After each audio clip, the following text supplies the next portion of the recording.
Hello friends, लीन manufacturing system के lecture 16 में आप सभी का स्वागत है। कहते हैं जिंदगी में डर की लहरों से भागकर नौका पार नहीं होती। जिंदगी में डर की लहरों से भागकर नौका पार नहीं होती। अपने सपनों को पाने के लिए लड़ने वालों की कभी हार नहीं होती। तो इसी मोटिवेशनल कोर्स के साथ सीखने और सिखाने के सिलसिला को आगे बढ़ाते हैं। लास्ट लेक्चर में जब हम लोग कानबान के 6 गोल्डन रूल्स के बारे में बात कर रहे थे, उसमें रूल नंबर 4 था प्रोडक्शन लेवलिंग और लोड लेवलिंग। मीन्स अगर आपका प्रोडक्शन लेवल नहीं है, आपका जो डिमांड आ रहा है उसमें बहुत ज्यादा अप्स एंड डाउन्स है, तो कानबान सिस्टम आपका फेल कर जाएगा। इसी लोड लेवलिंग को जापानीज टर्म में हेजुनका कहा जाता है। हेजुनका मीन्स लोड लेवलिंग और प्रोडक्शन लेवलिंग। इसके बारे में थोड़ा डिटेल से जानते हैं। सो आइए स्लाइड में देखते हैं क्या है प्रोडक्शन लेवलिंग और हेजुनका।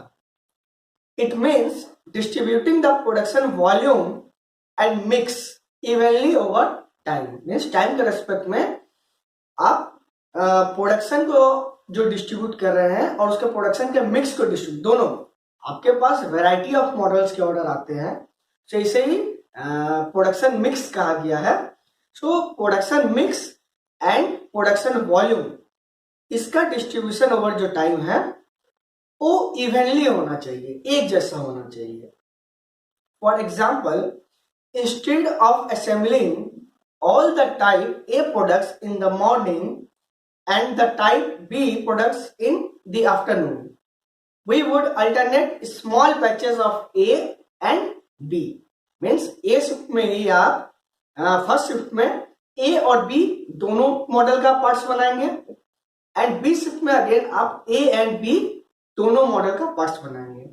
और आपको लगेगा ये क्या बेवकूफी है, लग सकता है कि अगर आप पहला सिस्टम में तो अच्छा था, फर्स्ट हाफ में आप सिर्फ ए प्रोडक्ट बनाते एंड सेकेंड शिफ्ट में आप सिर्फ बी प्रोडक्ट बनाते, आपको जो बार बार सेटअप चेंज करना पड़ रहा है वो बच जाता। लेकिन मैं फिर से कह रहा हूं, आप अगर प्रीवियस क्लासेस को ध्यान दे, स्मॉल बैचेस एंड फ्लो, लीन इसी की बात करती है।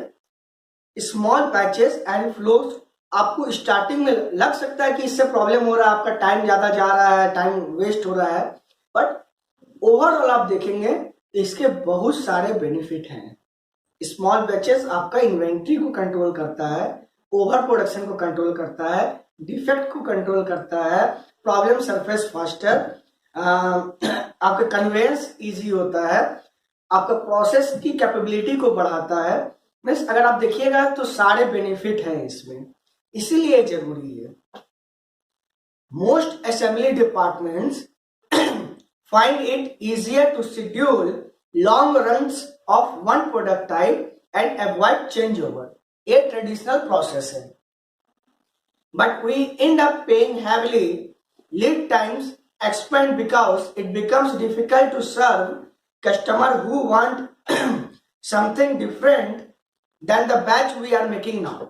बैच प्रोडक्शन में क्या होता है, आप कोई प्रोडक्ट बना रहे हैं, आप उसका जिस प्रोडक्ट का प्रोडक्शन रन स्टार्ट किए हैं, आप उसका लंबा बैच बनाएंगे, या आपकी सोच है कि आपको सेटअप चेंज में टाइम लगेगा। सो आप एक एक बैच बनाते जा रहे हैं और कोई ऐसा कस्टमर है जिसको जिस मॉडल की जरूरत है, आप उसका शेड्यूलिंग किए हैं 15 दिन के बाद, क्या वो कस्टमर 15 दिन तक वेट करेगा? आप एज ए कस्टमर सोचिए, क्या आप वेट कीजिएगा? मार्केट इतना कॉम्पिटिटिव है आज के समय में, आपको कोई भी सामान चाहिए सेम स्पेसिफिकेशन में, वैरायटी ऑफ मींस मॉडल है, कंप्यूटर है, सो आपको वेट करने की जरूरत नहीं है। कोई कस्टमर पास इतना पेशेंस नहीं है कि वो वेट करेगा। आज आपको ही कोई एक मोबाइल लेना है, आप मार्केट जाते हैं कि आपको से एक्स मॉडल का मोबाइल लेना है, बट पता चला मार्केट में वो मॉडल अवेलेबल नहीं है, क्या आप वेट कीजिएगा कुछ दिन का? क्या एक हफ्ते बाद वो मॉडल आ जाएगा? नहीं, उतना पेशेंस नहीं है। सेम स्पेसिफिकेशन में बहुत सारे मोबाइल मिल जाएंगे, आप किसी दूसरे कंपनी का मोबाइल उठा के घर ले आइएगा सेम डे। सो जैसे जैसे प्रोडक्शन का डिमांड आता है मिक्स वैरायटी में, अब आप सोचिए कार लेने जाते हैं, आप जा रहे हैं, आपके फ्रेंड जा रहे हैं, सब क्या अलग अलग मॉडल का कार ले रहे हैं, तो आप वेट नहीं कीजिएगा कि आपके जो आप जिस मॉडल को ऑर्डर किए हैं उसको 15 दिन के बाद डिलीवरी मिले। आप किसी दूसरे कंप्यूटर के पास चले जाइएगा। सो आज की ये डिमांड है, जो मैन्युफैक्चरर है वो सारे मॉडल को ध्यान में रख के सारे को प्रोड्यूस करें। हालांकि इससे आपका सेटअप टाइम बढ़ेगा क्योंकि आपको बहुत ही फ्रिक्वेंट सेटअप चेंज करना होगा, बट जिस ऑर्डर में आपके पास डिमांड आया है आपको उस ऑर्डर में डिमांड को फुलफिल भी करना पड़ेगा with production mix. Therefore, we have to invest in our finished goods store in the hope that we will have what the customer wants on hand. Second alternative है, अगर आप ज्यादा model mix में production में नहीं करना चाहते हैं, आप ज्यादा सेटअप चेंज नहीं करना चाहते हैं, तो आप लार्ज वेयर हाउस बनाइए और सारे मॉडल के प्रोडक्ट्स को वेयर हाउस में स्टोर कीजिए ताकि जब भी कोई कस्टमर मांगे वो मॉडल आपके पास अवेलेबल हो। अब वेयर हाउस जैसे ही आप बनाएंगे, आप सोचिए कितना पैसा आपका इन्वेस्ट हो गया, वेयर हाउस में इन्वेस्ट हुआ, उसके सिक्योरिटी में है, मैन पावर में, factory to warehouse conveyance में, और आप ये भी इंश्योर नहीं कर सकते हैं कि वो पार्ट बिकेगा ही, हो सकता है नहीं बिके, सालों साल नहीं बिके। So this are the reason जिसके लिए प्रोडक्शन लेवलिंग जरूरी है। Batch production also means that we consume raw materials and parts in batches। अगर आप बैच में प्रोडक्शन कर रहे हैं तो आप रॉ मटेरियल को भी आप बैच में खरीदिएगा। which swells work in progress inventory। आप एक प्रोसेस से दूसरे प्रोसेस मूव भी किस में कीजिएगा, बैच में कीजिएगा, तो आपका रॉ मटेरियल का भी इन्वेंट्री बढ़ेगा और वर्क इन प्रोसेस का भी इन्वेंट्री बढ़ेगा। Quality suffers because a single defect becomes replicated throughout the batch। किसी एक प्रोडक्ट में जो डिफेक्ट है वो कंप्लीट बैच में सेम डिफेक्ट आपको मिलेगा। अगर किसी फोर्जिंग प्रोसेस में डिफेक्ट आया, फोर्जिंग क्रैक है, तो वो आपको पता कहाँ चलेगा, एमपीआई में जाके। तब तक आप जितना जॉब बनाए एक बैच में सारे के सारे में क्रैक मिलेगा। Workers experience unevenness, that is some lines are busy, other are idle, which also degrades efficiency। कभी किसी लाइन में बहुत ज्यादा प्रेशर रहेगा, फोर्जिंग वाले ने, देखिए फोर्जिंग का साइकिल टाइम तो कम होता है, मशीनिंग का ज्यादा होता है। फोर्जिंग मार के मशीनिंग को दे दिए और लीजिए आप ये लंबा चौड़ा है कि आपको बैच मिल गया, अब आप मशीनिंग करते रहिए। कुछ समय पहले आपके पास मटेरियल नहीं था, आप खाली बैठे हुए थे, और अभी आपके पास इतना मटेरियल है कि आप उसको पूरा नहीं कर सकते अपना टारगेट। इससे एक अनइवननेस आता है सिस्टम में। The unevenness in the work creates strain which corrodes safety and morale। Next आते हैं, it took a while to grasp the benefits of Heijunka, but more we level the production mix at the pacemaker, here is some benefits। आपको हो सकता है कि हेजुनका को grasp करने में थोड़ा टाइम लगे स्टार्टिंग में, आपको हो सकता है हेजुनका को ग्रैस्प करने में थोड़ा टाइम लगे स्टार्टिंग में, बट जैसे जैसे आप प्रोडक्शन लेवल को अचीव करते हैं, मीन्स आप हेजुनका को इम्प्लीमेंट कर लेते हैं अपने सिस्टम में, उसके बहुत सारे बेनिफिट है। जैसे कि फर्स्ट है the shorter our lead time, आपका लीड टाइम शॉर्ट होगा। The smaller our finished good and work in process inventory required, क्योंकि आप जब प्रोडक्शन लेवलिंग करेंगे तो आप स्मॉल बैचेस में प्रोडक्शन करेंगे एंड मिक्स वैरायटी में करेंगे, तो आपका work in process inventory down होगा। And the less unevenness and strain experienced by our operator. कैसे है आगे नेक्स्ट स्लाइड में देखेंगे। Production levelling also helps us determine our personal equipment and material needs। आप जितना अच्छा प्रोडक्शन लेवलिंग करेंगे आपको पता चलेगा आपको प्रोडक्शन कितने लोगों की जरूरत है, operators, manager, supervisors means personal की, कितनी इक्विपमेंट की एंड मटेरियल की, जो एक्चुअल नीड है आप उसको समझेंगे। Suppose the amount of work varies as shown in figure. देखो वर्क वॉल्यूम क्या है, टाइम का सर up and down, up and down. तो ये आपका क्या हो रहा है, कभी आपको ज्यादा कैपेसिटी चाहिए, कभी कम कैपेसिटी चाहिए। अगर आप ज्यादा कैपेसिटी के साथ personal material and equipment install करते हैं, सो जब डिमांड लो रहेगा क्या होगा, आपका अंडर कैपेसिटी यूटिलाइजेशन, उससे आपको बहुत बड़ा लॉस होगा।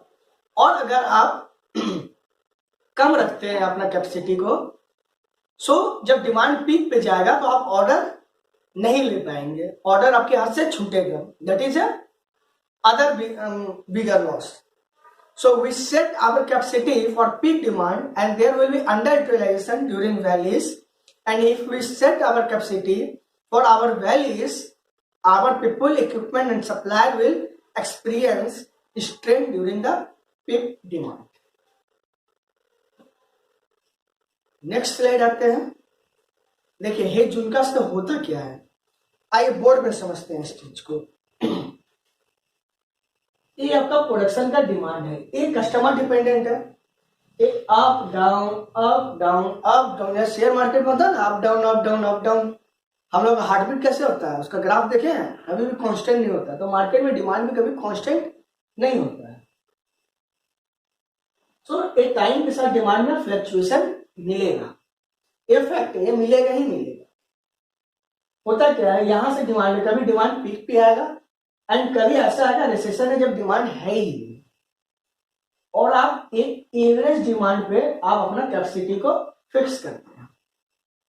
लेट अस सपोज, सो क्या होगा जब डिमांड पीक पे रहेगा और आपकी जो कैपेसिटी है वो यहाँ है, इस लाइन पे, मिडिल लाइन पे, डिमांड क्या है पीक पे, उस समय क्या होगा, आपकी कैपेसिटी है 100 जॉब बनाने की, आपका डिमांड है 200 जॉब, क्या होगा, बहुत ज्यादा स्ट्रेन, क्योस मचा रहता है कंपनी में।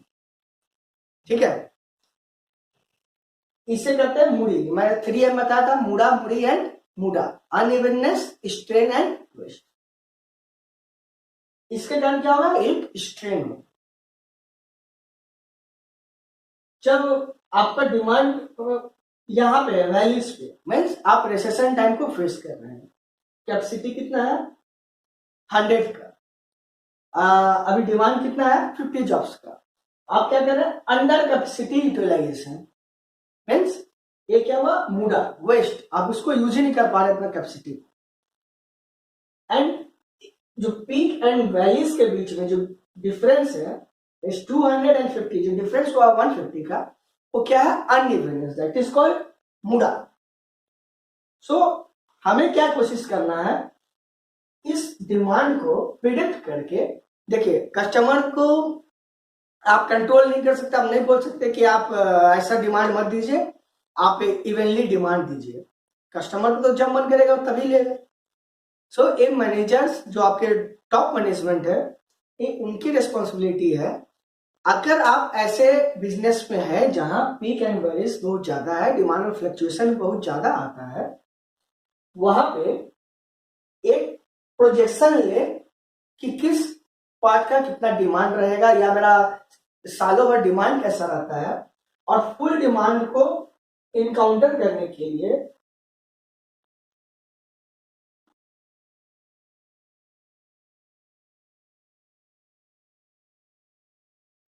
एक छोटे में इसमें वेरिएशन रहेगा। देखिए इसमें भी मुड़ा रहेगा, बट इसका मुड़ा कितना कम हो गया, जिसको कि आप टॉलरेट कर सकते हैं। सो आपको ये जो बड़ा कर्व है उसको इस छोटे कर्व में कन्वर्ट करना होगा। ये आपकी मैनेजमेंट की इफिशियंसी और इफेक्टिवनेस रहेगी कि वो कितना सही प्रिडिक्ट करते हैं और उस प्रिडिक्शन के अनुसार अपने प्रोडक्शन को कितना लेवल करते हैं। आइडल सिचुएशन रहेगा कि आप एक स्ट्रेट लाइन बना सके, बट पॉसिबल नहीं हो सकता है। ठीक है, प्रैक्टिकली बट ये पॉसिबल है कि आप लोड को लेवल करें और जो आपका मुड़ा है उसको कम करें, मुड़ा है मुड़ी को कम करें, मुड़ा अपने आप कम हो जाएगा। So levelled production comprises of two elements. First है लेवल ऑफ वॉल्यूम. एक जो मैंने बात किया वो है level of volume. It means day to day variation in production volume should be lowered as shown in last figure. Otherwise, it will lead to 3M. 3M क्या? मुड़ा, मुड़ी and मुड़ा. Second है leveling of variety. It means the variety of product in line are leveled every day. देखिए एक product type है जिसको circle से डिनोट किया गया है और एक प्रोडक्ट टाइप है जिसे एक्स से डिनोट किया गया है. आप ये कर सकते हैं कि दो शिफ्ट जो है आप फर्स्ट प्रोडक्ट को बनाएं सर्कल एंड थर्ड शिफ्ट में एक प्रोडक्ट को बनाएं एक्स या क्रॉस. बट लेबलिंग जो है जो हेज उनका है ये बोलता है नहीं ऐसा नहीं करना है. अगर आपके पास टोटल डिमांड सोचिए सर्कल वाले प्रोडक्ट का 300 है एंड क्रॉस वाले प्रोडक्ट का 99 है पर डे, यानी आपको 399 बनाना है 133 पर शिफ्ट. आप क्या करेंगे पर शिफ्ट 100 सर्कल वाले प्रोडक्ट बनाएंगे और 33 क्रॉस वाले प्रोडक्ट बनाएंगे.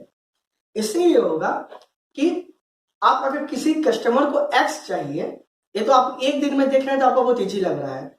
कभी कभी जब लॉन्ग पैचेस चलते हैं हो सकता है 15 दिन तक आप सर्कल वाले प्रोडक्ट बनाएं, उसके बाद एक दिन आप क्रॉस वाले प्रोडक्ट बनाएं. अब जिसे क्रॉस प्रोडक्ट बनाना है जिस कस्टमर को चाहिए उनके लिए क्या होगा वेटिंग टाइम 16 डेज का. वो इसे टॉलरेट नहीं करेंगे, वो कस्टमर आपके हाथ से छूट जाएगा.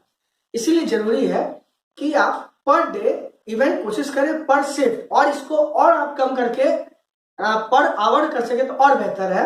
आप ज्यादा कस्टमर के प्रति रेस्पॉन्सिव होंगे. सो आप पर शिफ्ट में 100 पार्ट सर्कल वाले बनाएं और 33 क्रॉस वाले बनाएं. इससे आपका पर डे आपका जो है रिक्वायरमेंट भी फुलफिल होगा और कस्टमर के प्रति आप ज्यादा रेस्पॉन्सिव होंगे.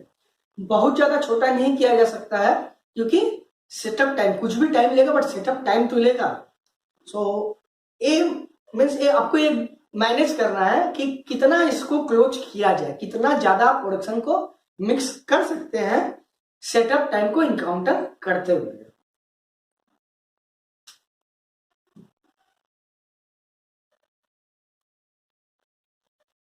नेक्स्ट बात करते हैं हम लोग टैग टाइम की.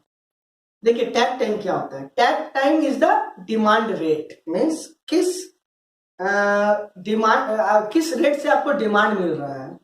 मीन्स आपको कितना समय दिया गया है किसी एक प्रोडक्ट को बनाने के लिए.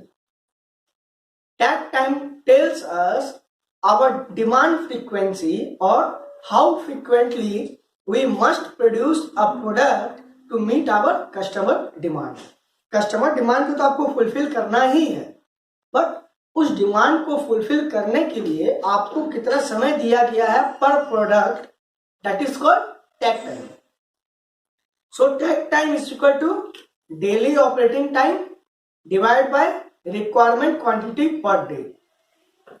For example, if our daily order is 890 units and we operate two 445-minute shift, our talk time becomes 890 divided by 445 plus 445 दोनों शिफ्ट का मीन्स 890 मिनट्स आपके पास टाइम है एंड 890 आपको जॉब प्रोड्यूस करना है. आपके पास टाइम कितना हो गया 1 मिनट.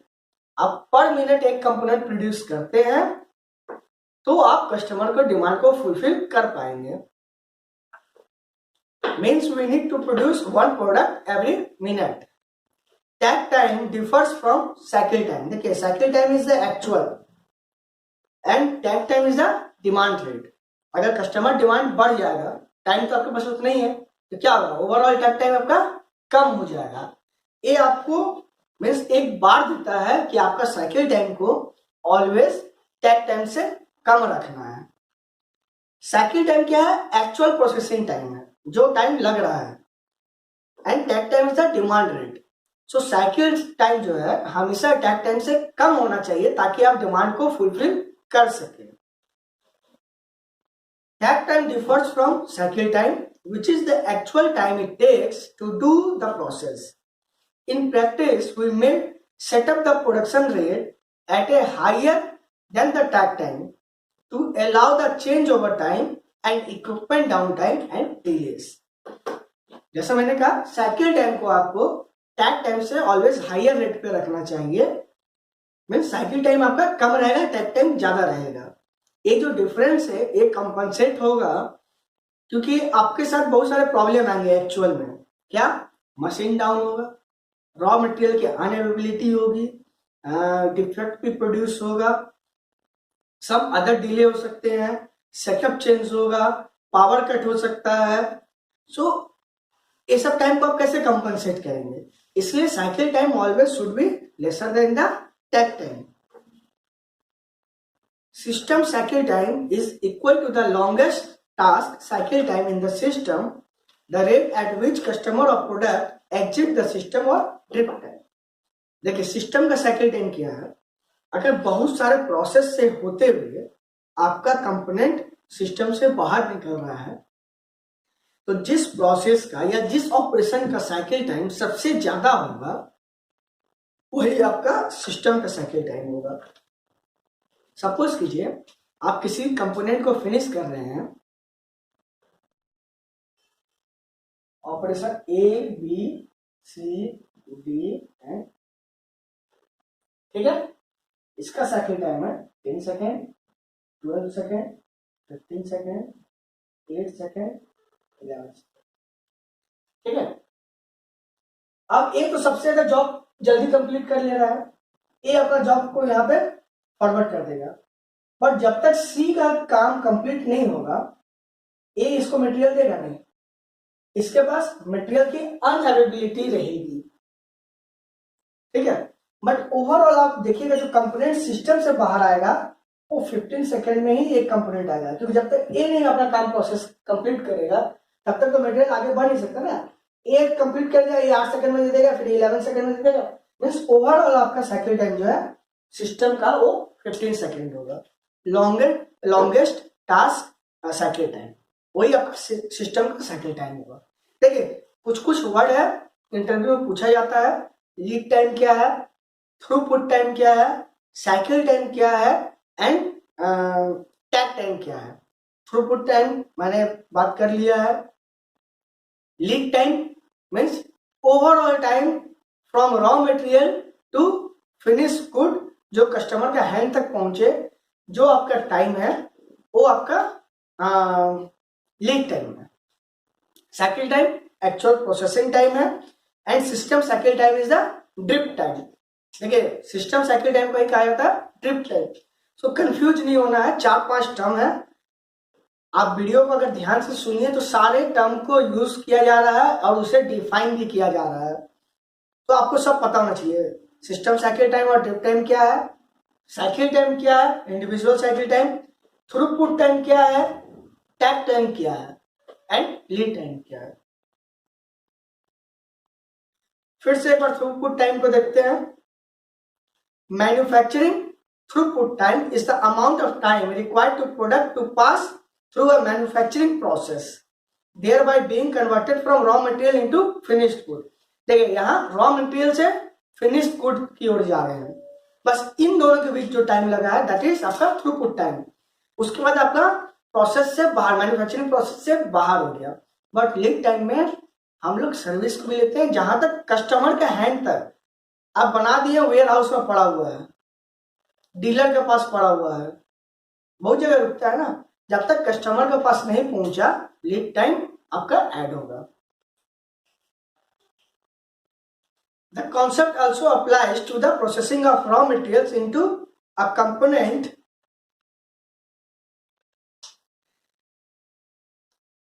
or sub-assembly.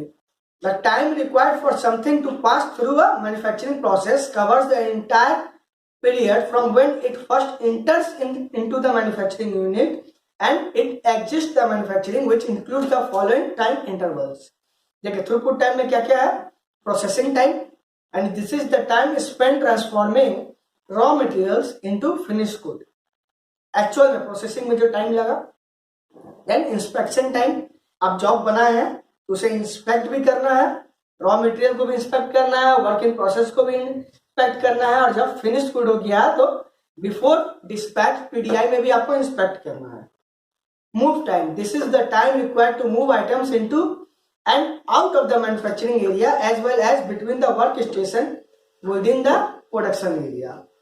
आप जॉब बना रहे हैं तो बिटवीन द प्रोसेसेस आप उसको बैच में या सिंगल पीस में भी आप उसको मूव कर रहे हैं, एंड प्रोडक्शन एरिया के बाहर ले जाने के लिए भी आप उसको मूव कर रहे हैं।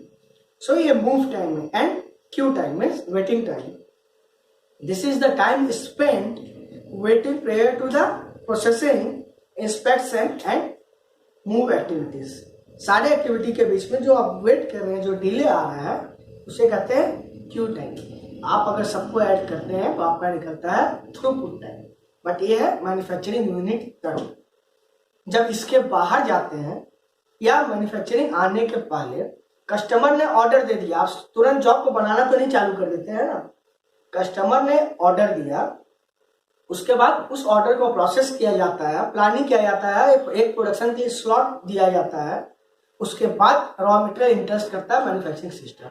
तो इससे पहले का time and manufacturing unit manufacture होने के प्रोडक्ट के मैन्युफैक्चरिंग होने के बाद कस्टमर तक पहुंचने के बीच का जो टाइम लग रहा है, इन दोनों टाइम को भी ऐड कर देंगे थ्रूपुट टाइम में, it becomes lead time. Next lecture में जब हम लोग value and value stream mapping के बारे में पढ़ेंगे तो सारे डिले जो फैक्ट्री के अंदर क्या क्या डिले होते हैं उसको समझेंगे, उसे कैसे इंप्रूव किया जाए उसे समझेंगे। सो लेक्चर 16 को हम लोग यहाँ समाप्त करते हैं। साथ बने रहने के लिए आप सभी का बहुत बहुत धन्यवाद। अब मिलेंगे नेक्स्ट लेक्चर में with value and value stream mapping. तब तक के लिए बहुत बहुत धन्यवाद।